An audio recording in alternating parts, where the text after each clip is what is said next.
Welcome to this episode. What I'm going to be doing is breaking down an interview that was done by Justin Owen and Dr. Bobby Price, otherwise known as Dr. Holistic. Dr. Bobby Price has been taking the internet by storm with his, as a leading expert of nutrition. He wrote the book, Vegetation Over Medication. And he has so much insights, but what I find is a lot of health coaches, a lot of people who are in a health-focused business, they are so great at understanding health, but when it comes to the marketing, the sales, the persuasion, the interview secrets of building a profitable business, that's where they struggle. So today is going to be a little different. I'm not going to be focusing as much on the health side. I'm going to be focusing on the wealth side of the interviews and the business secrets, breaking down exactly what Dr. Bobby Price is doing in this interview, which was super informative, very impactful, and engaging, and profitable. So let's dive in. I'm going to be sharing with you some of my takeaways, like a reaction video breaking down of not just what he's saying, but what he's doing and why it's effective, and what you can do to apply to your business when you get interviewed, when you speak on stages. These are some principles that you can do to make your content engaging like Dr. Bobby Price. So let's look at the first clip. And so people are only looking at the cost right now because they're comparing it to buying junk food. Got it. They're comparing it to buying something that is not healthy for them. You understand? But when you start to look at it I look at health like this. You're either making health deposits or you're making health withdrawals. Okay? So every time you make a food choice, look at your plate. Did I make a health deposit or did I make a health withdrawal? Wow. Now, that is a principle that I would call learning to speak in quotables. Like, one thing that Dr. Bobby Price does so well, and what makes his content memorable, is he's always dropping these quotables, these nuggets, these little short sound bites, if you will, that are so easy to quote. And granted, this podcast took one of those quotables where he said, are you making health deposits or are you making health withdrawals? And it makes you think, and it helps you to remember. You're like, wow, every health decision I'm making is either a health deposit or a health withdrawal. And that opens people's minds. And one thing that happens is when you learn to speak in concise, memorable, tweetable, emotional, impactful statements, then these quotables, that's what the media loves. That's what they put on the blogs. That's what they quote on the articles. That's what they turn into short form reels and shorts, and they start publishing widespread. This is what gets repeated and what gets remembered. So one thing that he does is super effective is he constantly is dropping these quotables and these contrasting statements that makes you say, whoa. And that's when there's some epiphanies. And I'm going to share with you at the end of the video one thing that you can do to surround these statements with that's going to take your speaking to the next level. So first thing is he speaks in quotables. And the second, he's going to introduce this concept that I like to call the new opportunity switch. So in the next clip that I'm going to go through, I want you to listen to this, and then I'm going to break down exactly what this means for you. So what happens with people who actually go vegan, a lot of them are eating a lot of the vegan junk food. And a lot of that is ultra-processed food. Yeah, which means that it's loaded with a lot of chemicals. You see what I'm saying? Food chemicals, thickening agents, emulsifiers, preservatives, dyes, things of that nature. These things go in the body, it preserves the food, it keeps it on the shelf for a long time, but it doesn't preserve you. So what happens is when you're eating all of this processed food, the body's trying to figure out where to put all this toxicity once the food is broken down, right? Right. So in its ingenuity, it says, well, it can't be in the blood. If it goes in the blood goes everywhere. It goes to the brain, it goes to all the organs. It can't be in the blood, okay? That's the river of life. All right, can it be in the tissues? No, it can't be in the tissues. You put a lot of toxicity in the tissues, it's gonna break the tissues down. So it says, I'm gonna put it in fat. So toxicity loves fat. It goes into fat, okay? So if somebody has got a little extra meat on them, then they're going to be toxic. And they're going to be malnourished, okay? which is almost like an oxymoron. Yeah. You know, because you would think somebody who's overweight, Overnourished. they're overnourished. But most people who are overweight, they actually don't eat a lot, despite what you see in the media and things of that nature. So what happens is the body stuffs all this toxicity in the fat. And then it will refuse to burn the fat, because if you burn the fat, now the toxicity spills out into the blood. So that's why it holds on to all of the fat. It holds on to all of the toxicity. Because most people are constipated. Most people don't have healthy kidneys. Most people don't have a healthy liver function. So essentially, most people have bad skin. And these are all elimination organs. They eliminate things from the body. So if those are clogged up, you burn the fat, then where's it going to go? Has nowhere to go. Has nowhere to go. So essentially what happens, you went vegan, you stop eating meat and dairy, but you start eating a lot of processed foods. So as a result, the body's like, I can't let it go, because if I let it go, the toxicity is just going to spill out into the body. Yeah. So it makes it very difficult. Even if they go to the gym, I see people at the gym who are overweight, but super fit. Yeah. I mean, they can kill the workout, but they can't lose the weight. Yeah. And that's why. I've seen that too. Yeah. Wow, so there's so much there, and let's dive in. So I talked to you about a new opportunity, right? And if you look at how he's positioning this with the vegan junk food, let me just explain to you first what is a new opportunity, and then I'll explain to you how he applied it and what you can do in your business. So we'll make this. So the way I look at the new opportunity switch is this. Let's say this is your ideal client, right? And your ideal client, let's call his name Daniel, okay? Daniel has a goal. His goal, where he is and where he wants to be, his goal is, let's say his goal is weight loss. Now, where Daniel currently is and the goal that he desires, those like curves are the steps that he needs to take in order to get that weight loss or to get that optimal weight.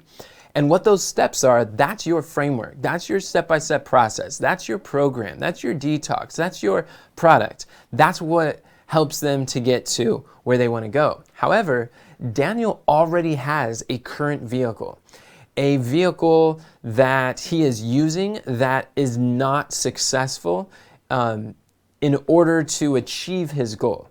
So think of it like it's a method, or it's a way that he is seeking to achieve his desired outcome or his desired destination. So he's going to drive this vehicle to use this method to go lose weight, whether that's through dieting or through gyms or through the vegan. It's like, yeah, they learn about plants and vegan. They're like, well, let me go vegan. And then they eat a bunch of junk food, what he was calling vegan junk food, and it's not working for them. And they wonder why they can't lose weight. They go to the gym, they get ripped, but they're still overweight. They get fit and strong, gym fit, but they're still overweight. What's going on?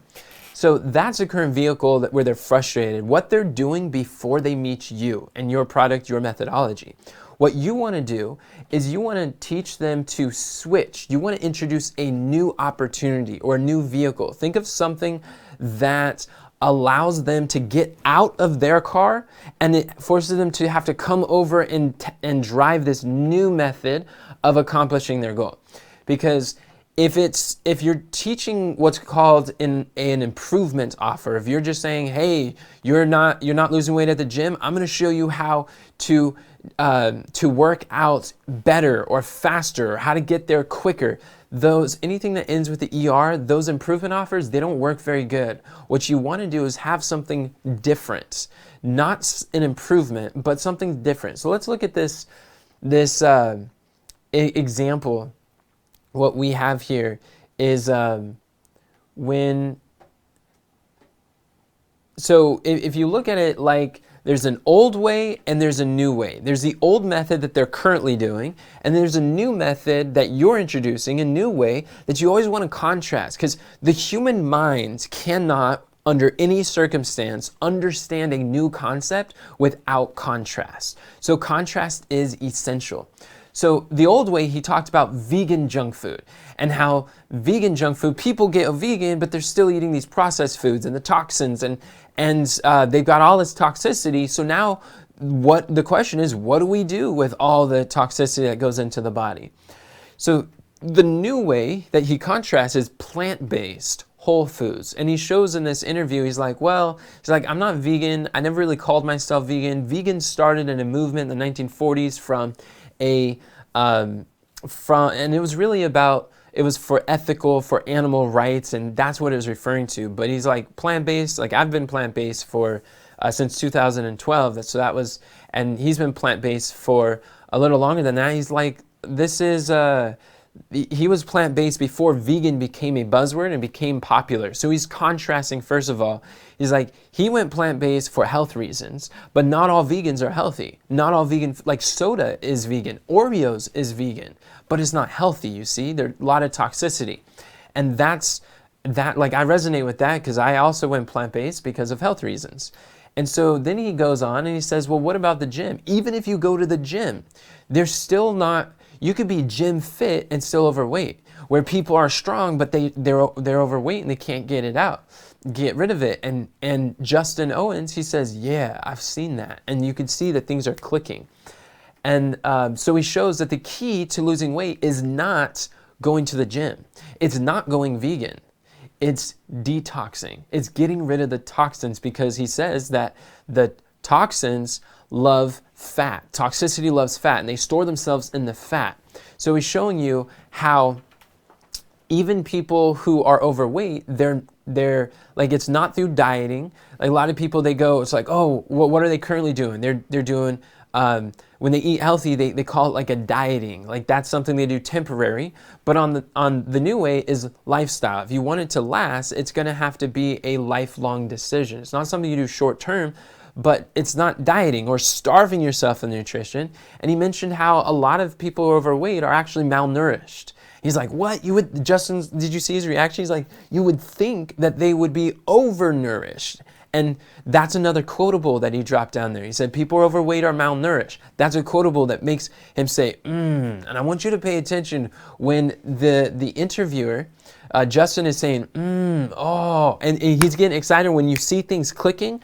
There's something going on. There's a belief that is being instilled. There's a shift in the mindset that's taking place that Dr. Holistic is doing very intentionally and very effectively. And in order to, let's say, sell your program, which includes like a plant-based, nutrient-dense superfood, or being able to detox, then there's going to be a series of beliefs. I would call them buying beliefs that need to be installed, buying objections that need to be overcome.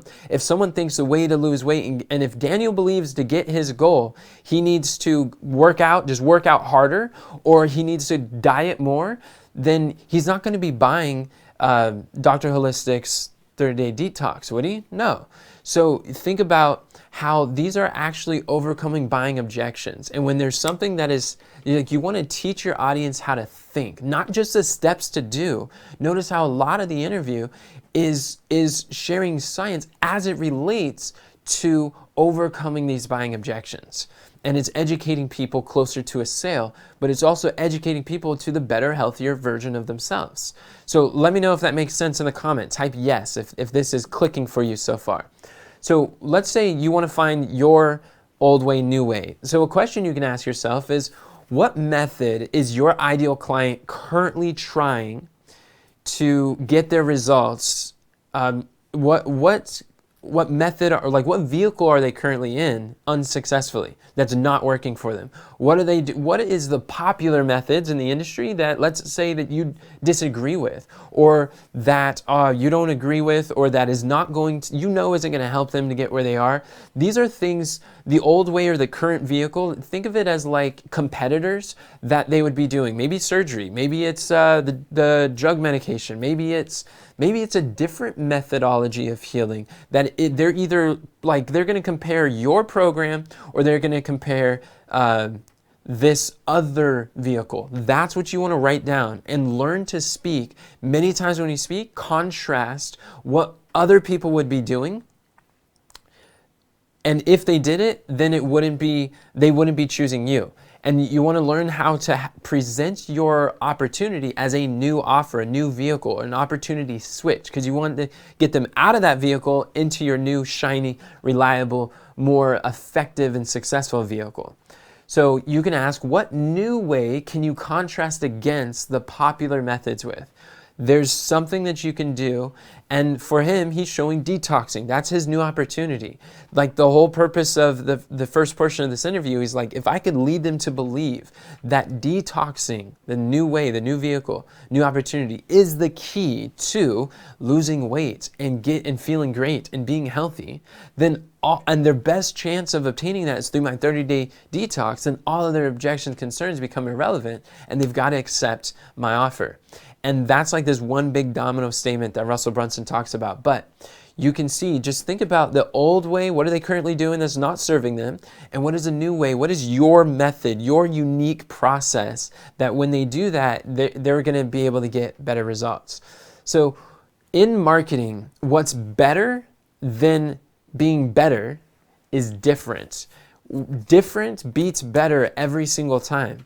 So you don't want to have a better method. It's like, oh, don't go to the gym at these times. This is my better gym method. You don't want to go from the same vehicle to the same vehicle and show them how to use their same vehicle and go faster, better, improve, because that shows that like they've been doing it wrong. That shows that like they have to admit defeat, that they aren't really that they got to work harder. And a lot of times people don't really want to accept that they're the problem. It's a lot easier in marketing to believe that, it's a lot easier in human nature to believe that that the problem is with the vehicle that they're trying. So if you could show them how that vehicle, the reason why you're struggling is not your fault, it's because what you've been lied to. It's because the vehicle that you've been carried out or that you've been sold to, that they've used, is not actually the key. Like vegan, it's the reason you're struggling is because vegan is not going to make you healthy.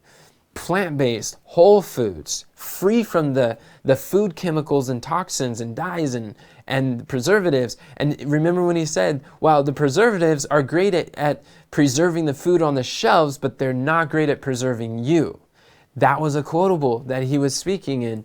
And he's showing that this contrast, that the between the preserving food and preserving yourself, that's another like old way, new way. That's what people are doing that's keeping them sick. So he's redirecting the meaning that he's attaching them to this. So that's what's called the new opportunity. Now, the third thing that he did in this clip that I want you to notice is that he used a lot of what I call not statements. What you want to do is you want to use these not statements, and what that looks like is start with what it's not.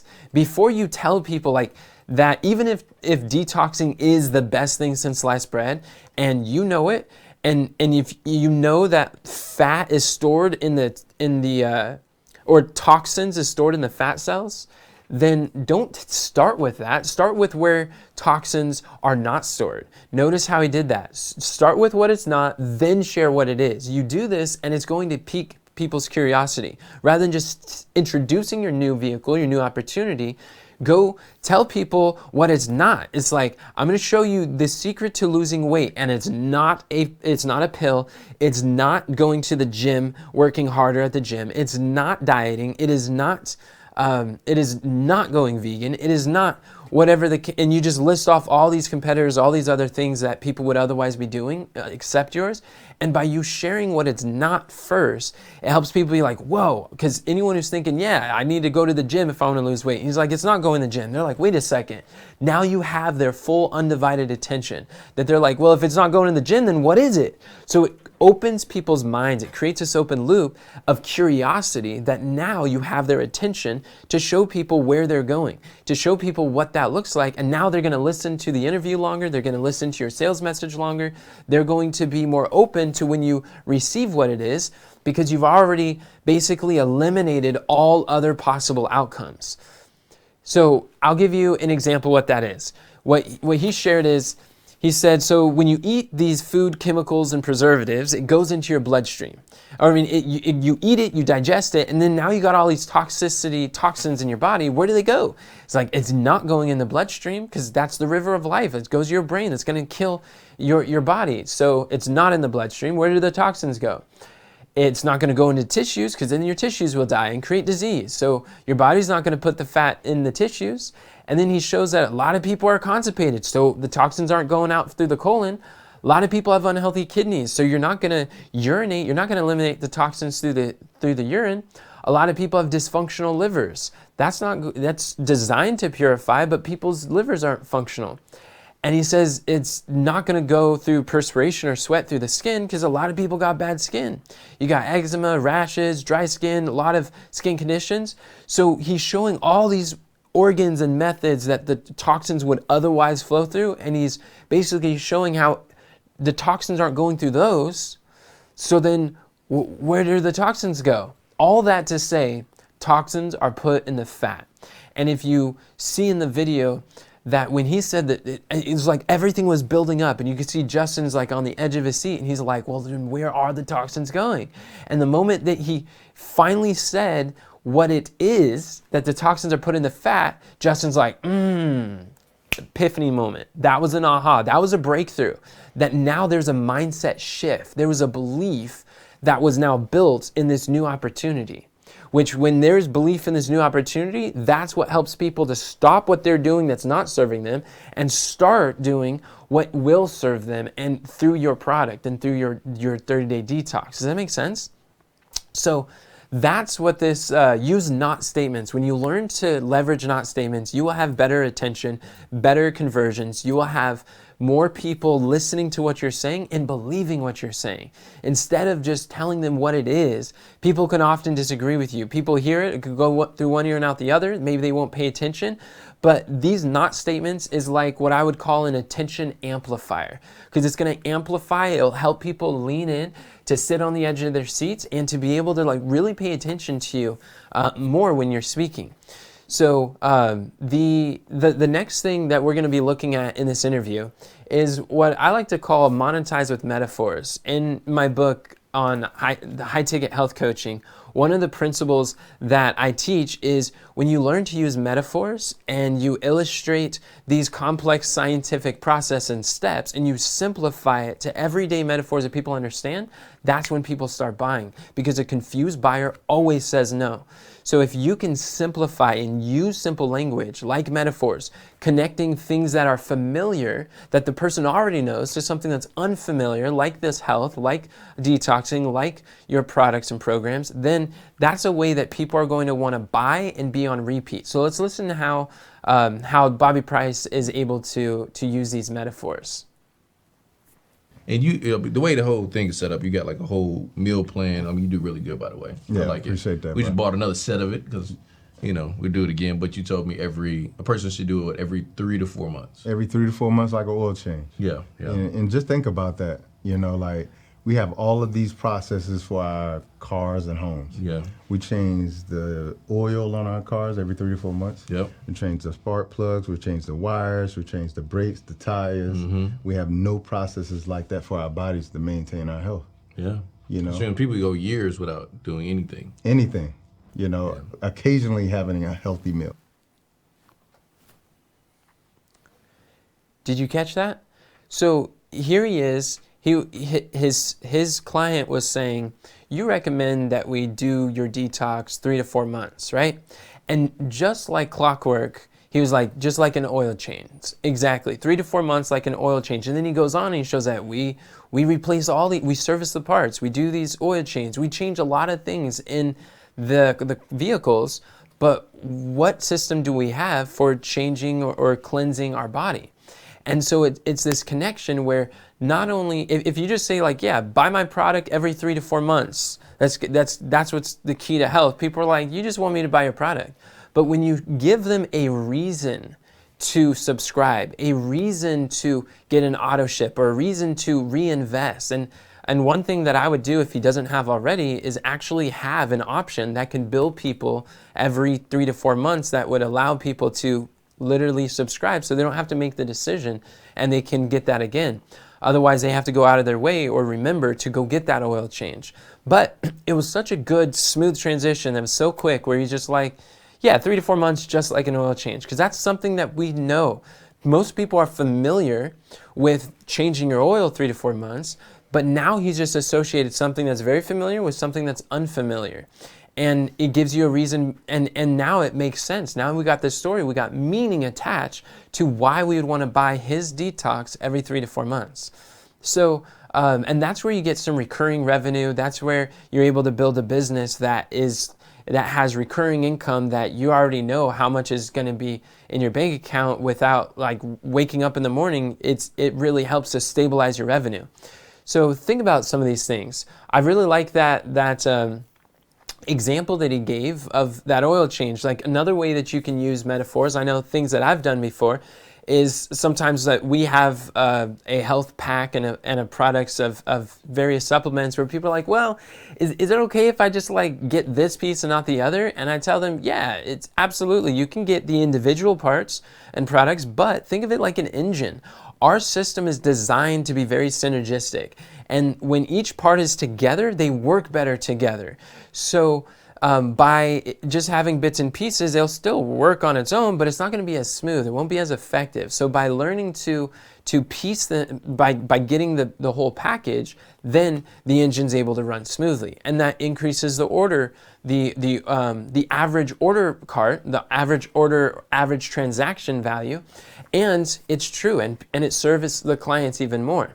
And another way that I've heard this engine example used is like, let's say that you have, you're running a diesel truck. And if you have a diesel truck, it comes with an owner's manual, right? And if you're going to open that owner's manual, and let's say it says like only put diesel in there, and you're like, well, I think I don't want to put it, like it doesn't matter that much, right? I could just put whatever fuel I want. So if you go to the gas station and instead of putting diesel, let's say you put gasoline in it. Is that really, like, what's that going to do to your engine? And if you let me borrow your diesel vehicle and I decided to put gasoline in it, how would you feel? You'd be irate, right? That wouldn't be good. Well, a lot of times we're doing that where God gives us an owner manual, and he shows us in Genesis 1:29 the exact diet. It's like fruits, nuts, grains, and he shows that this is the original diet that he gave to man.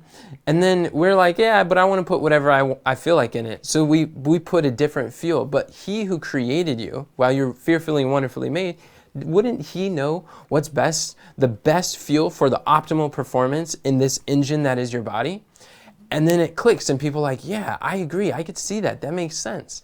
So that's a metaphor that people are able to understand pretty readily. But you want to think about, how can you take everyday mundane things that are universally understood and familiar and associate it with your offer, to not just teach the science and the steps and all of this, the technical details of the processes of health, but how do you connect to the metaphors? This is what Jesus did so often. Is in Matthew 13:34, it says that when he spoke to the public, without a parable, he spake nothing.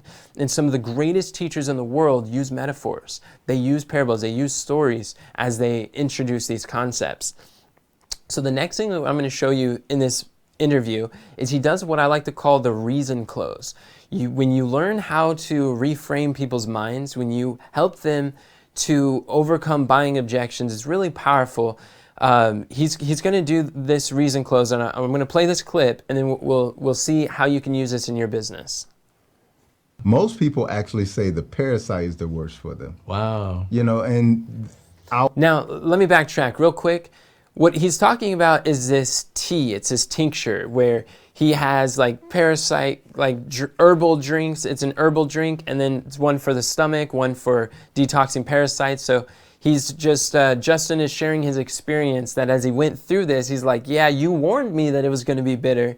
And he's just sharing his experience, which, by the way, is actually a really good idea, where you can get interviewed by your clients. Sometimes, even if they don't have as large of a following as, say, Justin does, one way that you can gain traction is just offer to do a live video with a client of yours that is a happy, satisfied client. Say, hey, we can go live on your Facebook, and we could share. I could do a quick demo. I could do an interview. I could just do a quick training to educate people on some of the principles that you want. And I have a friend, Amanda Moxley, who was able to do that on a live stream on Instagram, and she was able to generate $25,000 from just one of those live streams from a client who didn't even have that large of a following. But that's the power of really working with your satisfied, happy clients. So let's play this clip. Most people actually say the parasite is the worst for them. Wow. And I always say like herbs, because the detox is essentially just herbs. Yeah. Herbs know exactly what you need for your body. You know, like in scripture it says herbs were made for the healing of the earth. In this case, earth being our bodies. And so whatever one that is most bitter for you is the one you need the most. Wow. Yeah. So the parasite candida got a lot of parasites, got a lot of yeast in the body, the liver, the kidneys, the lymphatic system is backed up, then that one will be very bitter to you. Tommy T-Tox, if you got gut issues, Yeah. if you got craving issues, if you're constipated, that's going to be the one that's most bitter to you. Did you guys catch that? Let me break this down for anyone who missed it. The reason close is so powerful and it works in so many different ways. So this is basically what the reason close is. It's where you show the reason why they think they can't is the very reason why they should. So it basically turns their reason upside down, and from an excuse to a reason to buy, a reason to say yes, a reason to move forward and to finish the product, the program, the workbook, the boot camp, to actually put into practice the coaching methods that you teach. It is so powerful, and it works tremendously. When I learned this, I've used it over the years, and it's great. So I'll give you an example. So here's the objection, right? I don't think I can handle the bitter herb drinks. Oh, they're intense. And this is what people can say, right? They're like, oh, healthy food tastes gross. Or it's like, oh, it's too bitter. And so let's say I'm saying like, it's too bitter, I can't handle it. And how does Bobby Price answer? He's like, whatever herb is most bitter for you is the one you need the most. That's a quotable, by the way. Hopefully you're seeing he's constantly talking in quotables. But second, a lot of times these quotables are actually buying beliefs. They're overcoming buying objections. They're educating people closer to a sale.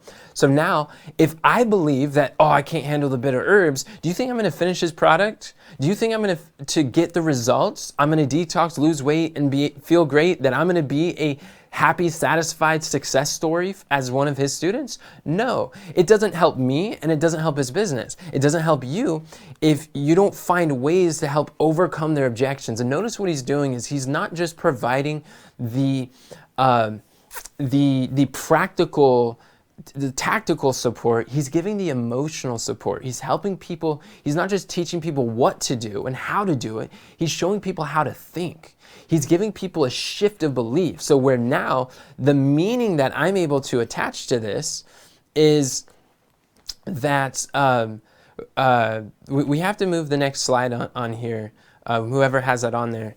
But anyways, the meaning that we attach to this is that now when I taste the bitter, I'm like, oh, the bitter to better. The bitter is actually healing my body. It's helping me. It's restoring what my body is. And so now it's overcoming that objection. So I'm going to give you a few more examples too. So the reason why they think they can't is the reason why they should, right? So what are some of the reasons why people think that they can't move forward, or they can't invest with you? Let's say time. So what you say that is that it's because you have so little time that you'll want to preserve the little time you have left. And so that excuse becomes their reason. Let's say money. Some people are like, ooh, I can't really afford it. And here's an example of how I've used this in my business. Here's Jill. Jill is a client of mine, and at the time I was sharing with her, we have a 30-day cleanse, we have a 9-day cleanse, and I was sharing with her about this cleanse and some of our superfood nutrition system, and she's like, I can't afford a cleanse, I could barely afford my groceries. So I used a reason close, and I said, Jill, you can't afford not to because you can save money on your groceries.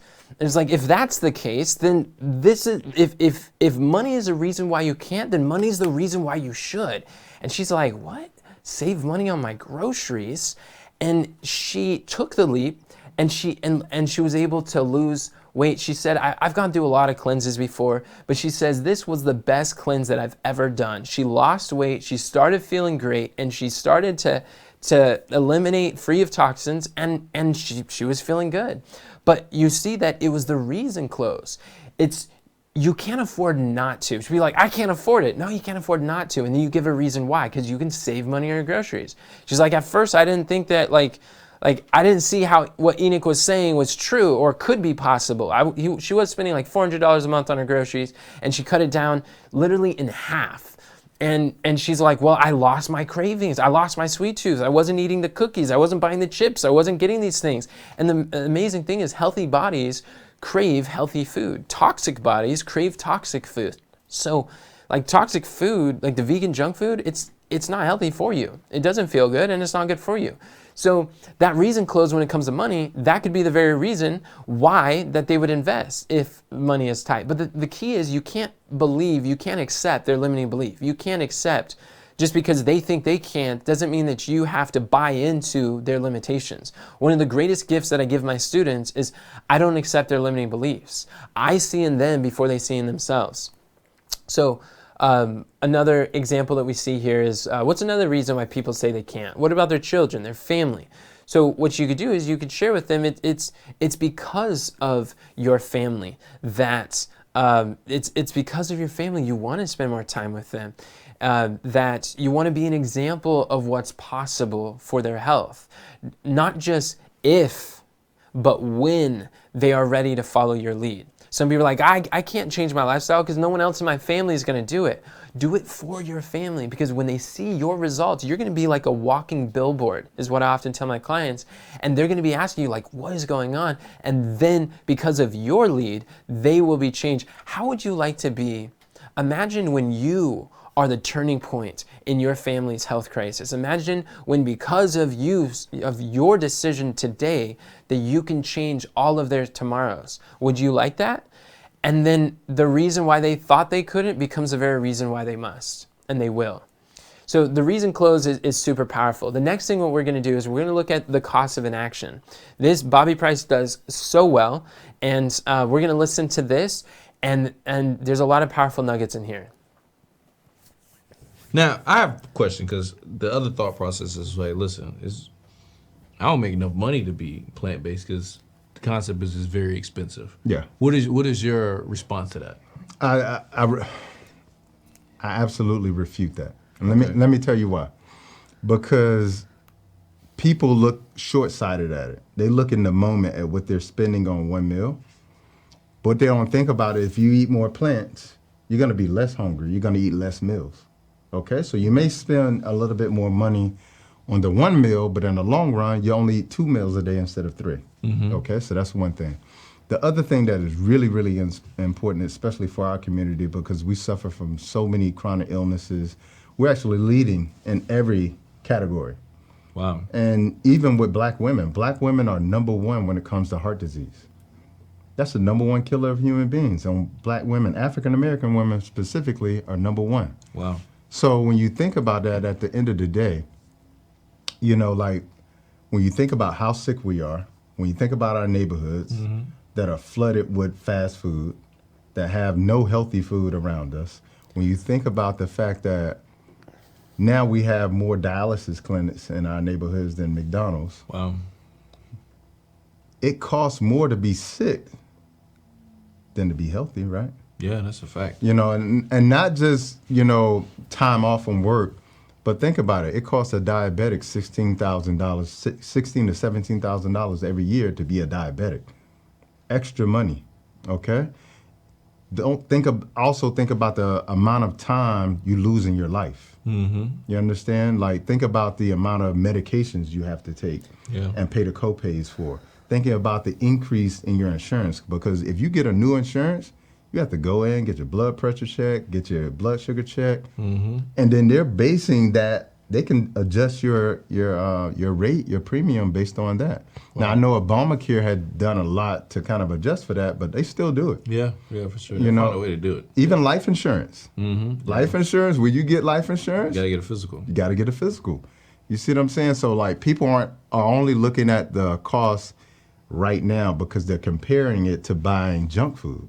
Got it. They're comparing it to buying something that is not healthy for them.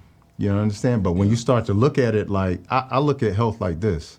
You're either making health deposits or you're making health withdrawals.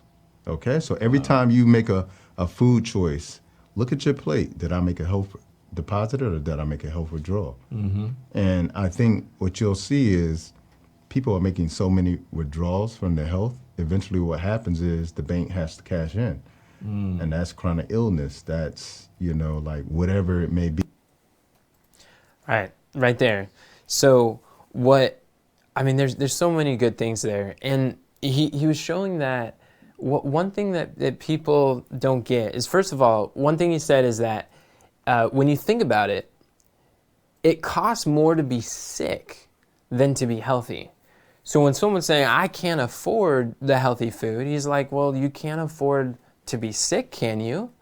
And if he could show them that it costs more to be sick than be healthy, then people are like, whoa, that's a shift. So what I tell people is, instead of before you share how much it costs for them to say yes to you, start by sharing how much it's already costing them to say no, and show them how much it's costing them. When you could show, like, one of the principles that I teach in my book on high ticket health coaching is you could see these two lanes, two directions people go. Is on the left, you have like the cost of inaction. Most people are familiar with the term ROI, and they talk about return on investment, right? But almost nobody is talking about COI. And COI, cost of inaction, is far more powerful than even like the benefits. Is people are more motivated to move away from pain than they are towards pleasure. So if you could show them how much it's costing, in my book I show them that you could talk about what it's costing in their work, you could talk about their relationship, you could talk about the emotional toll that it has, and he goes into some details of exactly, like, some examples of what that cost of inaction is. Because once the cost is this much and your price is this much, they say yes every single time. But the reason why people say no is because they look at your price as this much, and they look at the cost as either non-existence, or they're not thinking about how much it's already costing them.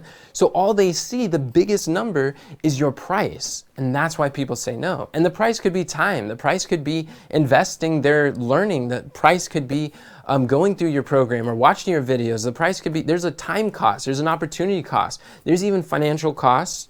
But that's not the only cost. So if you just show them how everything else is harder, think about all the ways their life and family and finances is affected by them not taking advantage of your offer, not switching to your vehicle that can help them get to their destination. So some examples that he talked about, a cost of inaction is, he said that the medication, when you have the medication copay, that increases the expenses. There's medical treatments are expensive. In another interview, he said that one of his students, they couldn't afford the chemotherapy, so they went through his program and they were able to restore their health. And treatments are expensive. He talked about how diabetic costs are at least $16,000 a year, and it's expensive. That's just one disease. But whatever disease that you specialize in, if you're a memory coach, you could talk about dementia, Alzheimer. You could talk about, if you're a fibromyalgia coach, you could talk about the expenses, the yearly expenses that are recurring because of staying sick. And it's expensive. And so the goal here is just to stack how expensive it really is to not change. He talked about how everything you're doing is doing a health withdrawal. You're either withdrawing your health, withdrawing financially. It's the decision. The cost is not at the point of transaction with the drugs. The cost is what you do on a daily life. So wouldn't you want a daily training that's going to help you to educate and understand more? He talked about how, like, insurance rates goes up, and a heart attack is the #1 killer of African American women. So he's showing, like, even a shorter life, it's like death is expensive. And if people can see, like, what's more expensive than death itself, that's the greatest expense. Like, nobody can afford that. If you want to live long and healthy and with people that you care about, if you still have unfulfilled dreams, if you have people you want to be there for. So you show the cost of inaction. You see how strong this is? When this list gets big, people's minds are like, whoa. It's like, sign me up. Where's the dotted line? Like, take my money, please. Like, help me to overcome and get away from this pain. People don't want to go down that route. The cost of inaction is a principle I teach in my book, and it's so powerful because it works. So stop telling people how much it costs to say yes. Start telling people how much it's already costing them to say no. And think that through and write it down. Talk about that often in your interviews. Talk about it in your books. Talk about it in your content. Share with them over and over how it's costing them a fortune by not doing this. What about the return on investment? He talked about how when you eat more plants, you're less hungry. Therefore, you actually eat fewer meals. And the plant foods, they satiate you longer, so you're not always like eating and snacking and having to go through these foods. Like I know some of the Asian food, I'll eat that, so I'll eat plenty of it, and then what? I'm hungry 30 minutes later. So then now, but with plant foods, that's one of the things that really hit me is I would have like this small burger, plant-based burger, and I was satisfied for like 5 hours. I'm like, are you kidding me? I used to eat so frequently when I was 16 and made that transition. So he's like, you spend actually less money on the long term.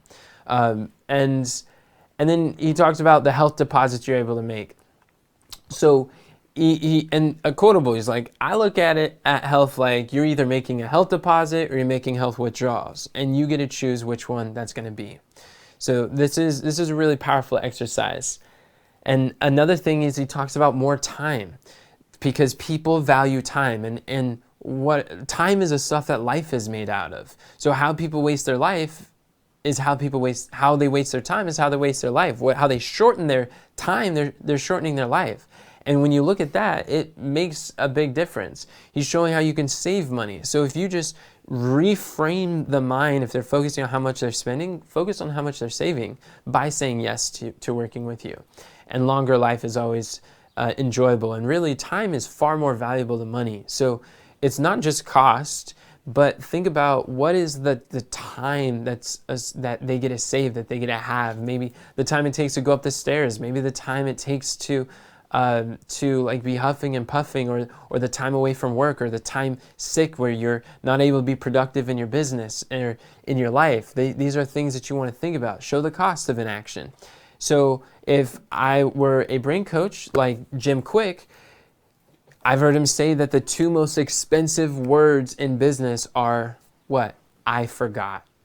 And why does that make sense? Because he's selling memory improvement. He's teaching you how to optimize your brain. So the way he shows the cost of inaction is by showing how expensive forgetfulness really is to your life and everything you value.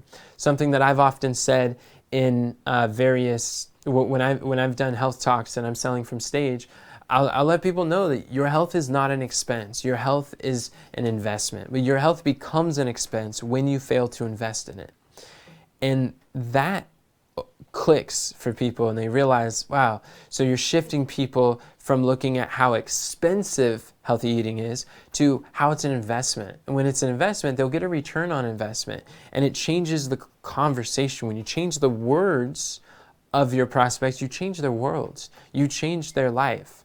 So that's powerful. And the next thing I'm going to share with you that he points out is what's called the benefit extension, or cost extension.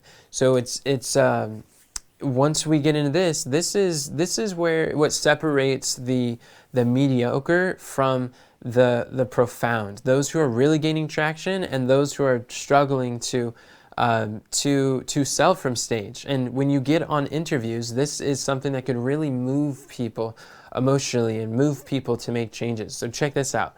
This is what he's doing. An example is of what I would call the cost extension. Yeah. And the biggest thing I would say is this: however your health is, when you bring a child in this world, that's the health that you give your child. Yeah. That's the genetics that you give your child. Yeah. Okay. It's passed on, not based upon what your mom gave you, but it's also passed on based upon the habits that you had up to conceiving a child too. Yeah, I literally just went to this like a whole food nutrition doctor. He gives you like whole food supplements, and he was like, your organs can never be better than the organs of your mom at the time that she gave you birth. Yep. So if she had heart challenges or stuff like whatever that is, that's passed down during that whole process. I've never even thought about it. Yeah. So it makes it even more important. So you see, like right here, he's saying like, yeah, your personal health is great, but what about your child's health? What about when you conceive a newborn, you are passing on that health as an inheritance. All your decisions today are moving in that direction. So there are 3 levels of this extension, this benefit extension, this cost extension. And what this is it's basically going beyond the person. Because many times people are more willing to do for others what they would never do for themselves. And think about like mothers. How often would a mother do something for their child that they wouldn't do for themselves? A lot of times people go through that experience. So what the 3 levels of extension are is like this. First level, you have personal. If you can show them the personal cost, what it's costing them, great. If you can show them the benefit to them personally, great. But then the next level, it takes it a step further, show how their health or their decision impacts their family, their friends. So in this case, like a newborn child, how it's affecting them. And then a third level of benefit extension is how it impacts society, how it impacts their community, their network, how it influences all around. Because if you could tie in their daily decisions to a more global impact or a worldwide cause or an influence for better or for worse, then that really moves people and it helps them to see that this is how you're able to speak at another level, how to be more influential, how to take it even further than just ourselves. Because a lot of people are willing to kill themselves, but the thought of killing someone they love or other people is a lot harder to do. So these cost extensions, if it's going to cost them, are benefit extensions if it's not. The next thing is to share universal human experiences. He does a really great job at this in this next clip when he's going to be talking about his why and why he got started and why he doesn't feel like giving up and how to persevere and what this looks like. If it doesn't go well, you need to have that why there to reinforce why you're doing what you're doing. Mm-hmm. So my big why was, like I remember like in the 10th grade, I lost all my grandparents by the time I was in the 10th grade. And, I was there when my maternal grandmother died, and I was in love with this lady. And I show up, I'm like at a basketball camp here at Georgia Tech, and my cousins call me and they tell me, you need to come home. I don't think grandmother's gonna make it. So I come home, and I'm in the room, everybody's surrounding the bed, they're crying. And I spoke to her maybe for like a minute, and then I could just tell she was just holding on. So I was like, Grandma, you can leave, and she died in that moment. And when she died, I said to myself, like, I gotta be something for my family, like to help with this. Now, when we had the funeral, wow. I remember her mother, my great-grandmother, showed up at the funeral. She was 105. Now imagine this, my grandmother is 67 at the time of her death. Mm-hmm. Her mother, my great-grandmother, walks in at 105. And I'm sitting there as a 15-year-old kid thinking to myself, like, this isn't right. Mm-hmm. Like, it's supposed to be the other way around. And it made me constantly question, like, why did she live to 105? Like, what was her secret? Yeah, because you would have had another 60-some years. Yeah, and I had... Yeah, you see what I'm saying? But I eventually took a job in Japan where I had the opportunity to study people who live to 100, no disease, eat primarily a plant-based diet. I lived there for 4.5 years. Wow. Okay? While I was there, what I learned was their lifestyle was my great-grandmother's lifestyle. Okay. She lived on a farm. She ate mostly the food from around the house. She worked manually throughout the day outside in the sun. She was stress-free. All of those principles were the same principles that the people in Okinawa were living by. Wow. And that's why she lived to 105. My grandmother, on the opposite end, cooked every morning with Jimmy Dean sausages, Crisco, those pop open biscuits, all processed foods. So it told me that was the issue. And then that gave me my why. It was like, okay, so had I known what I knew now, I could have saved my grandmother. Do you see that? Had I known what I knew now, I could have saved my grandmother. And he was sharing like the reason why I never thought about giving up is because I have such a strong why. And he tells this beautiful, relatable story of how he loved his grandmother and she died at an early grave. She died before her mother, which is unnatural. And as a child, just like, what would cause that? And so now we're asking, what would cause that? And he connects it to his study in Okinawa and how people live to be over 100 years old. They have a similar lifestyle his great-grandmother did. And when you think about it, the reason why I call this using universal human experiences is because who doesn't have a loved one that has either passed away or who is sick or struggling with a sickness right now? Who doesn't have a grandmother? I mean, we all have had a grandmother at some point, and whether they're alive or whether they passed away, we can all relate to a grandmother, or if not a grandmother, a mother, maybe a father, maybe a child, God forbid. Whatever the case is, this is a human experience that's universal, and it can be relatable, and it helps people to realize, wow, that's so powerful. And this story helps not only to relate, it not only expresses his why and makes you see, wow, it's beyond the money. It's you actually care about people, because people want to know, like, why should I listen to you? Sure, you got the accolades, you have the abilities, but you actually care about the people involved. Like, I can relate, I can get behind that mission. He's not just a man with a message, he's a man on a mission. And then by seeing that connection, it's able to really hit home differently. And in that regard, it's what I would recommend to everybody. In fact, when I'm coaching entrepreneurs, like this example is, here's Christopher Smith. He's a type 2 diabetes coach. He's a client of mine.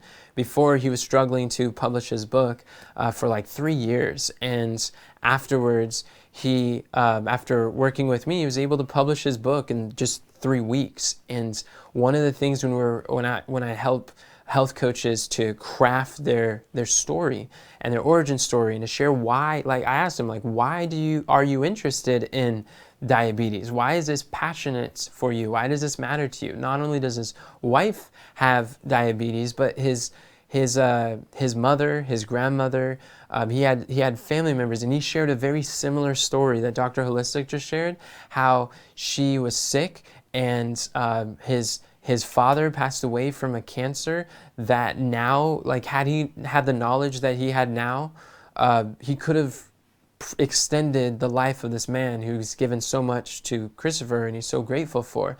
And because he has loved ones who have passed away or have been sick, and because this diabetes has affected people that he cares about, he's excited to share with other people. And if any of you know someone who passed away because of something that was avoidable, and if it fits into your offer, it fits into your message, if it's a child or if a parent or a loved one, then it's like, leverage this, share it, share that story. Because, like, what motivated you to get into holistic health? And who do you know that suffered from a sickness that didn't need to? How often do you share that story? Start now, because it's costing you a fortune as long as you're going on interviews and you're speaking on stages and you're not sharing these universal human experiences. And when you could tap into that and realize what is my version of this story, then it really helps people to connect and relate. And if there's not one that you can relate, then don't just force it. Like, if it's authentic and real, then for sure. But I would challenge you that for more people, when they realize that a lot of times this actually can fit for you, if you search for it, then you will find. So think about universal human experiences of grief, loss, unanswered childhood questions that make you wonder, it's like, what is the key? What's going on? These are really potent, powerful. The next thing is an illustration. This is called seeding your offer. And we're going to listen to a short clip, and I'm going to give a suggestion. He does see the offer in here, but this is an interesting point that how you can respond to frequently asked questions. Now, I've seen some of these things, and I want to get your thoughts on it, where it's like eating for your blood type. And some people, they like, well, my blood type, I have to have meat. Yeah. What are your thoughts on that? I think it's a little bit misguided because I get this question all the time. Yeah. I think if you have the blood type, I believe it's O, I can't remember. But if you have the blood type that says you need to eat meat, I think it just simply means that you need to have more protein. Got it. So short and sweet, this is a clip where he said, I get this question all the time.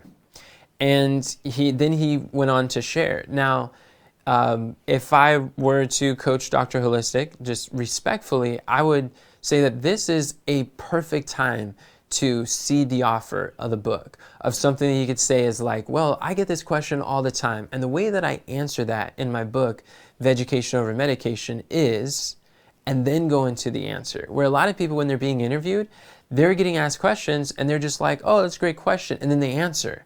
But there's a lot of opportunity where you can seed your offer.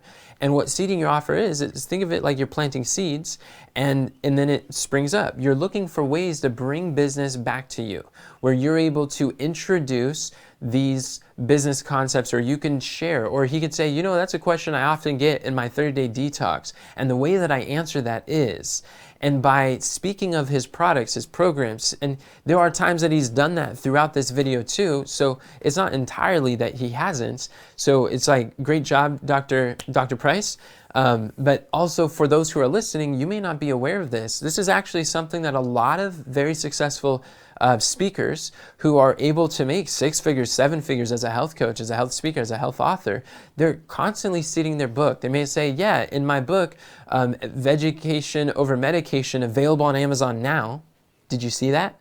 The way that I answer that is, and they don't do it that directly, but it's just like a some people call it like a stealth close, where you're able to educate people of other products and programs that you have to offer. So a script that I give people in my best-selling book boot camp is when I'm helping health coaches to publish their book and get prepared for book interviews similar to what we're breaking through. This is one of the lessons that I give them, and the scripts that you could use. So you could say to the host, that's a great question. It's a question that often gets emailed into my website at EnochLeffingwell.com. And the way that I answer that is, so you're able to insert your website or whatever that is. So now people are like, oh, there's a website. Now I can go there to find more information. This is actually really powerful if you have like news media, or if you're speaking on like traditional TV. They do not allow you usually to give links or clips, because those are like tens of thousands of dollars like product placements, advertising kind of structures. And this is what's powerful, is I want you to notice the structure of this is the link is embedded in the middle of the question. That's a great question. It's a question that often gets emailed into my website at EnochLeffingwell.com. And the way I answer that is, and then you give the answer. So if it's at the beginning, they could cut it off. If it's at the end, they could easily cut it off. But in the middle, you're able to send them to a website, a link, a challenge, a book funnel, anywhere that you want to direct that attention and traffic to. It's really effective. Way that you're able to do that, and they're not going to edit or clip that out.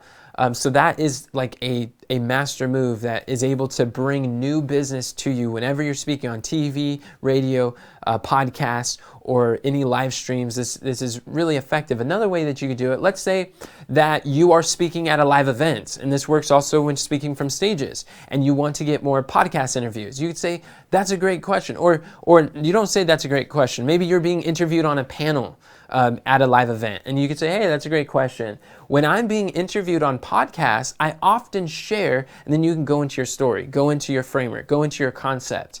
If you've got signature stories and concepts, frameworks that you go through, don't just tell them what it is. Seed the offer, pre-frame it first with let them know, because then people are in the audience and they're listening to you speak. They're like, this is powerful. I really like what Dr. Bobby Price is sharing. This is amazing. But then when he says, oh yeah, and when I'm interviewed on podcasts, one thing I like to share, and people who are listening who have podcasts are like, oh, he gets interviewed on podcasts. And then I was like, I wonder if I could interview him. And the people in the audience get the idea that's now seated in their mind. Now they want to go reach out to you and invite you to speak on their podcast. And it brings more new business back to you from other people's audiences. Does that make sense? So another example that you could look at, let's say that you want to promote your book. I would say, hey, that's a great question. In my book on high ticket health coaching, I talk about a concept I like to call the cost of inaction. As you see, I shared that in the beginning.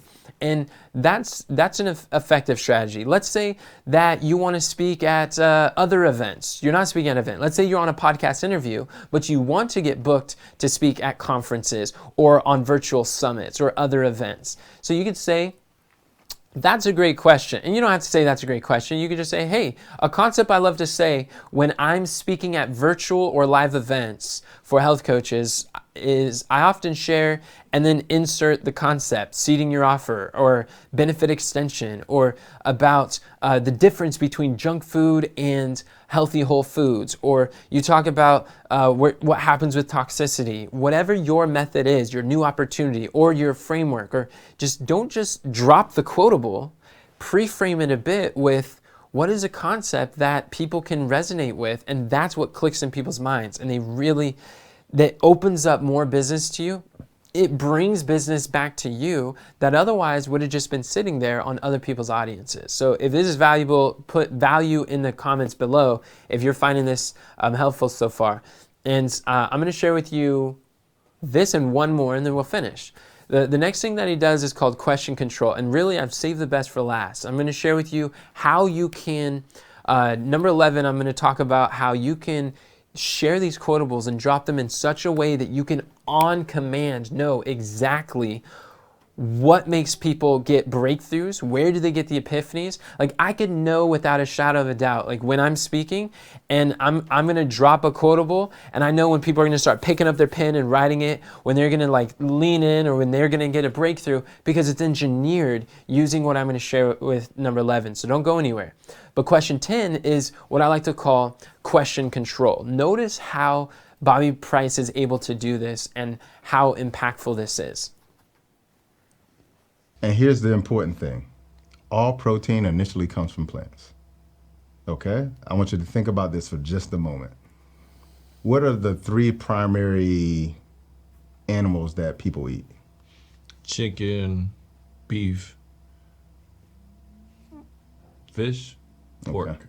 Okay. You look at all of those animals. Are any of them carnivores? No. None of them eat meat. So if you're eating something that didn't require meat to build its own protein, then why do you need to eat that to create your own protein? Hey, this man, you thinking. You see what I'm saying? Yeah. And then when you think about it, some of the strongest animals in the animal kingdom, gorilla, monkeys, rhino, elephant, ox, strong as an ox, none of them eat meat. Some of the strongest animals in the animal kingdom. All right, right there. So just real quick, the question control is basically what you want to think about is not so much that you are like speaking to an audience, like speaking your message to your audience. I like to think about whenever you're selling from stage is that you're actually facilitating the message in your audience. And what do I mean by that? By asking questions, using question control, by asking a series of questions, you're able to direct them to where they come up with the stories themselves. If you're just dropping statements, then people are like, they could disagree with your facts. They could disagree with your statements. They're like, I don't believe that. I don't agree with that. They don't hear it. But when you ask a question, instantly, questions are a attention amplifier. Now people pay attention and they think about what you're saying. But like, are you going to think as much if the person just talking for a long time, they start zoning out, right? But when you ask, what are the 3 primary animals that people eat? Then wait for the answer. And you can engage with the audience and say like, he's like chicken, fish, beef, pork. And then he's like, okay, now are any of those animals carnivore? And he's saying, no, they're not. And now when you see that, Now he can, if Bobby Price just say that in a statement, Justin or any of the audience could say, yeah, I don't agree with that.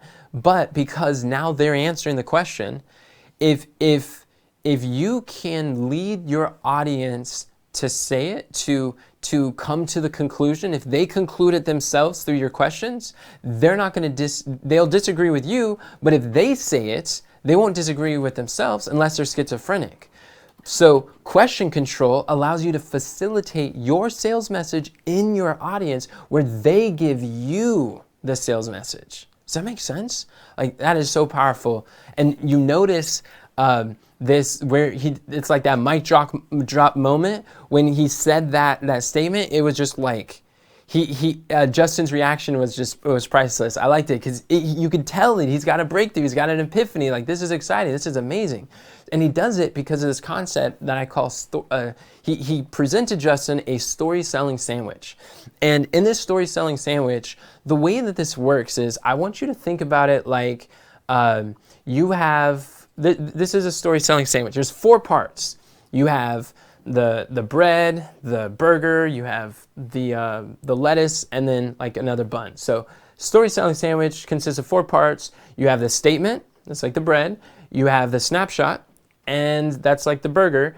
And then you have the story, which is, you got some lettuce, and then you close it with another piece of bread, which is a statement. So statement, snapshot, story, statement. This is a concept that some of the most powerful persuasive speakers share, and whether knowingly or unknowingly, this is a formula that you can use by getting breakthroughs every time.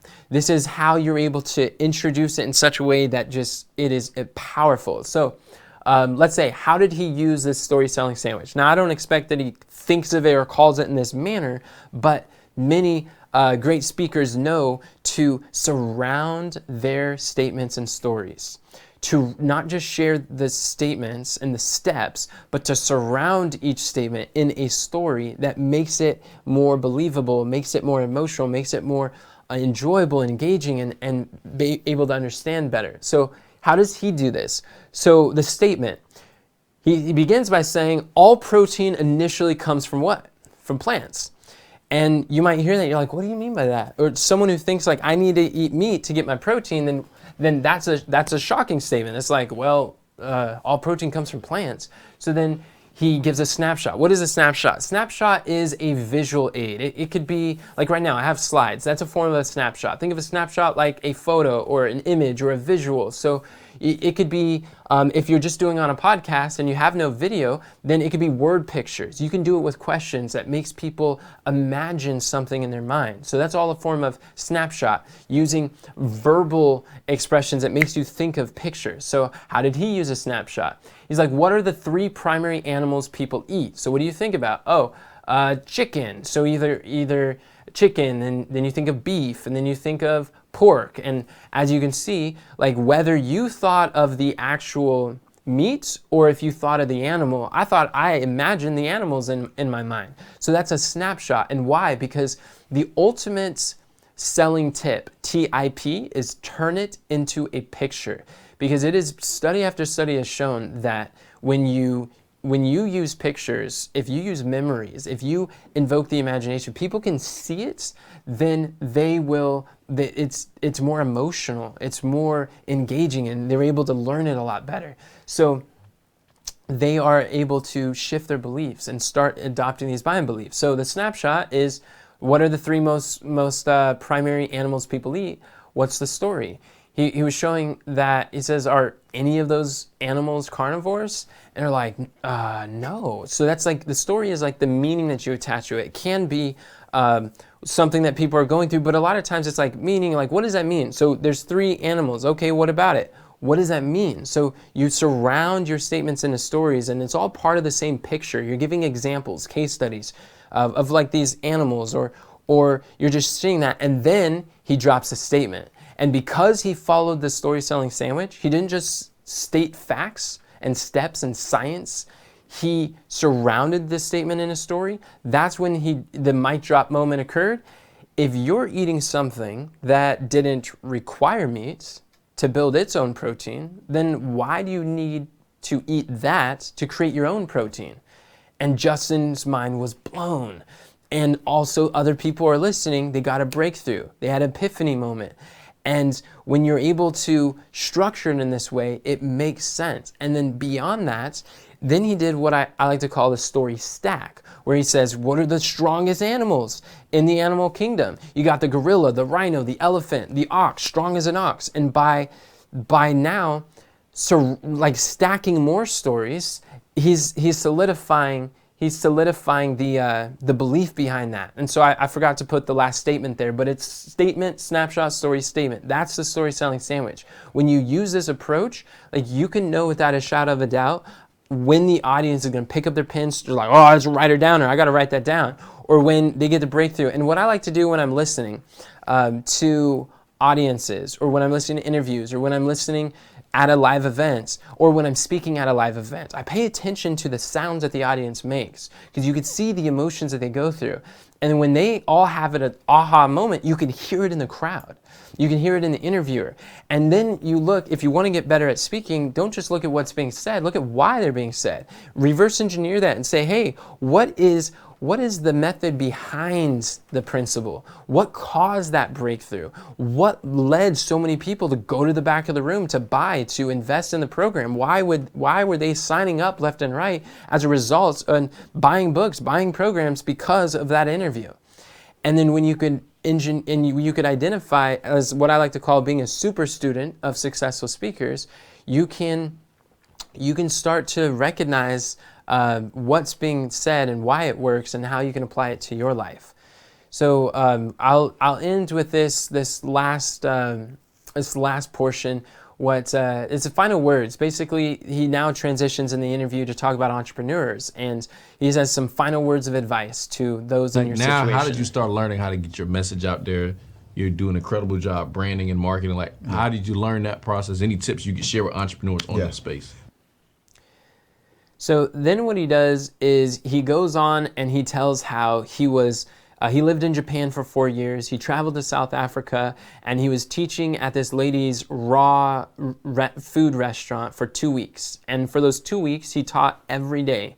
And then he was about to leave, and this is what he starts with. Then when I got ready to leave, she was like asking me my story, and when I told her, she was like, you probably had one of the most amazing stories I've ever heard in my life. Wow. And she was like, what are you planning to do? And I was like, I'm going back to the States. I got to write this book and teach people. And so she was like, you need to lead always with your story. And so one of the things I tell entrepreneurs is you got to know how to, one, tell your story, but you also got to know how to write your story too. Did you guys catch that? Let me just break down or summarize. There's a lot of things he said, but this is what stood out to me. So here's Justin, right? Justin basically asked, he's like, you're doing incredible job at branding and marketing. How did you learn that process? Any tips you can share with entrepreneurs on that space? And also in the interview later on, he was saying how does one make millions in such a purposeful topic such as their health in a way that you're purpose-driven and impactful and profitable? It's what tips, what advice, what can you share with us to do this? And what was one of the first things that came out of his mouth? He starts talking about, I went to go back to the States. I started my journey in writing this book. And he's going to learn to write his story. He says, I tell entrepreneurs, you got to know how to tell your story, but you also got to know how to write your story. And I just find it so fascinating how many health experts really get their grounds and they establish themselves, launch their business through publishing a best-selling book. And he not only, a lot of times in his emphasis, he was using writing your story as that activity that he was doing as a metaphor that you can apply to every day of your life. You are writing your story, and it's very beautiful. But even as a book coach, I see that This is so true, how people are able to grow their business, break through into a new market, establish their expertise, serve people at scale. And he shared how, and he started his business, he went on to sell 50,000 copies of his book, and he sold tons at speaking on other people's platforms, other people's events. And he'd go buy his book, and then through his book, he would sell his detox program. And so he's building this profitable business, and it's largely around this book is like a foundation cornerstone that helped him to launch his business to beyond. So this is a metaphor, the closing words. What's really important was when she told me that, I understood that I was writing my story by how I was living my life. Okay? So every day, no matter what your business is, you need to wake up and understand, what could I do to write the next chapter in my story of my business that could take it to the next level? And that's what I always do. So that's the first thing. That's the first thing, my friends. And we're now at the end. Hopefully you found this to be helpful. I will put their link to this full interview in the description. Definitely encourage you to check it out. It's got a lot of value. And also, you can follow them on social media. They got great content. And if you're listening here and you're like, wow, that was insightful, that was new, that was fresh, like, let me know in the comments. Is this something that you want to see more content of?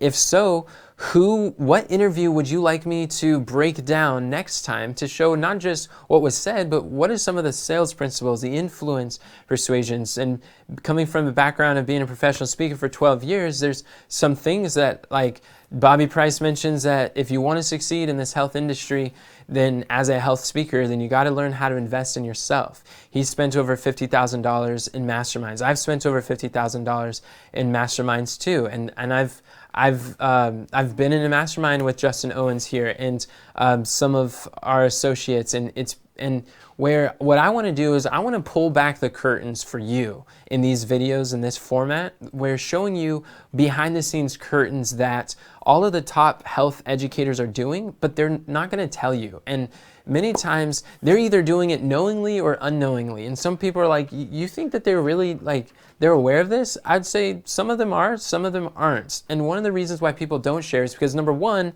for instance, Bobby mostly talks about holistic health, and so most of his interviews, he's being talked about health. So people who are succeeding in the health space, a lot of times they're just focused on teaching the health space, and it's rare that you hear them break down their business principles. They're out there, few and far between, or sometimes they'll monetize that behind a paywall, and then they'll teach you or coach you through that. And after investing over $50,000 in my coaching and in my speaker training and development, and what I want to do is I want to bring back I'm going to bring to you these secrets so that I've learned in these 12 years of speaking and $50,000 plus in investing, so that you don't have to.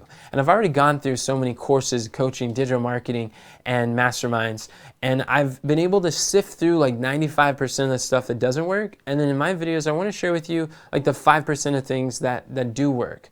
And if that's something that you like me to record more videos, just let me know and in the comments below.